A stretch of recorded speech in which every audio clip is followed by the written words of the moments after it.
he's come to see me. So, differential diagnosis, what's going on here? What would cause an ear to keep on discharging over and over and over again?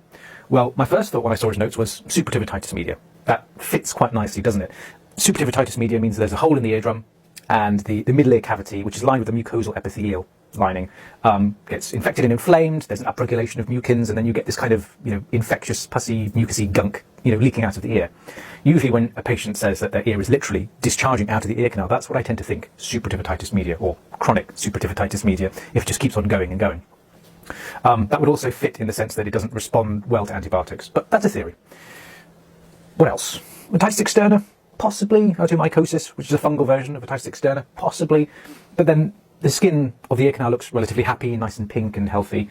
And I get that we're catching this patient in a quiescent period, but I don't really think that fits very well in the sense that, yes, the ear can be a bit wet, but it doesn't really discharge that much, not as much as what he was saying.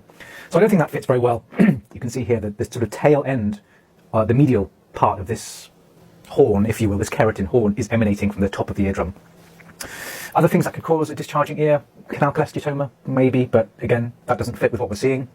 So what is the diagnosis? We can now see clearly what's going on. This is a cholesteatoma, but not a canal cholesteatoma. This is a attic cholesteatoma, you could call it. So right here, I'll pause it. There's the eardrum. You can see the handle of the malleus. There's a suggestion of an incus and stapes there hanging down, but all of that stuff there should not be there. And you can see how it's almost sort of ingressing